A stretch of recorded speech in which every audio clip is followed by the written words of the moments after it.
কে যদি ওই শয়তানের উপরে যে এরকম পাথর নিক্ষেপ করা হয়, এরকম যদি হাসিনার সাথেও যদি এরকম করা যেত তাহলে আরও খুশি। আজকে ট্রাইব্যুনাল যে রায় দিয়েছে, এই রায়ের ফলে আপনারা খুশি কি বেজায়?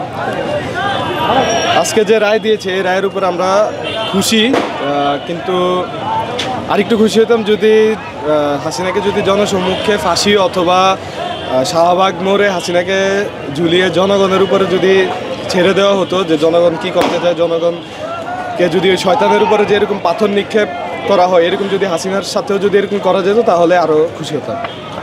এখন আপনাদের অবস্থানটা কিসের দাবিতে? এখন আমাদের অবস্থান হচ্ছে আওয়ামী লীগের যে আস্তানা, ওদের যে মেইন আস্তানা ধানমন্ডি 32-এর যে ওদের যে ওরা যেটাকে ওরা ওদের কাবা মনে করে, আমরা সেই কাবাকে ঘুরিয়ে দিতে চাই।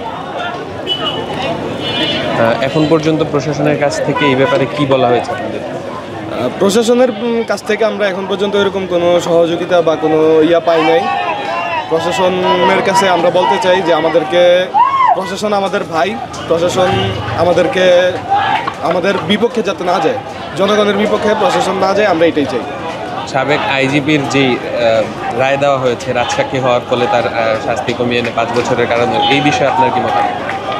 এই বিষয়ে আসলে দেখেন, সাবেক আইজি মামুন উনি আসলে অনেক অপকর্ম করেছে, অনেক গুমের সাথে জড়িত, কিন্তু উনি এই একটা সহযোগিতা করেছে সরকারকে, ট্রাইব্যুনালকে একটা সহযোগিতা করেছে, যে উনি যা জানতো, যা ওনার কাছে ছিল, উনি সব কিছু প্রমাণ দিছে, যার কারণে হাসিনার বিরুদ্ধে রায় ঘোষণা করতে সরকারের একটু কিছুটা হইলেও সাহায্য হয়েছে।